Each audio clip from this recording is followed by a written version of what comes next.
Bonjour, mon nom est Jean-Pierre et je vais vous parler brièvement de la présentation que je vais faire d'ici peu sur l'alimentation du futur, une alimentation saine et durable. C'est une problématique qui a des facettes multiples, considérables en fait pour notre société, mais je vais me limiter dans cette petite présentation à trois aspects. Tout d'abord, qu'est-ce que ça veut dire une alimentation saine, santé et durable, donc avec faible impact sur l'environnement, au niveau individuel? Dans votre quotidien, comment est-ce que vous pouvez vous alimenter d'une telle manière? Deuxièmement, au niveau d'une province, ou comme le Québec, ou d'un pays comme le Canada, qu'est-ce que ça veut dire? Alors là, les implications, je peux vous assurer, sont déjà considérables.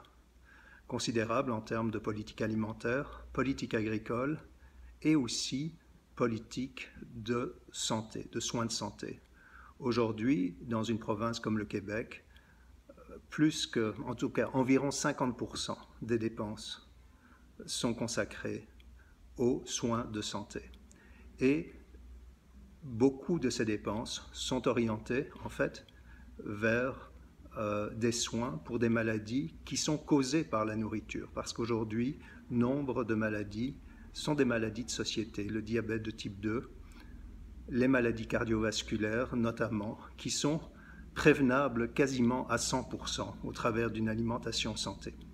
Alors on va analyser qu'est-ce que ça veut dire au niveau d'une province comme le Québec ou d'un pays comme le Canada, qu'est-ce que ça voudrait dire, si vous voulez, de faire un virage décisif vers une alimentation saine et durable. Et enfin, on analysera quelque peu les impacts au niveau global, qu'est-ce que ça veut dire en termes de biodiversité, en termes de changement climatique, et également en termes d'éléments qui sont très associés aussi à la nourriture, les problèmes de résistance aux antibiotiques et également les risques de pandémie.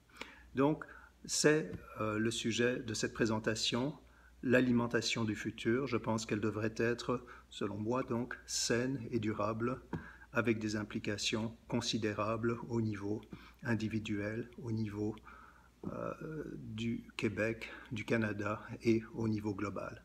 Voilà ce qui est à l'agenda, donc j'espère que vous pourrez participer à cette conférence au Café Imagine, mais si vous ne pouvez pas y être, vous pouvez également la voir sur Facebook Live et nous la ferons également en français et anglais le lendemain. Donc à très bientôt. Merci.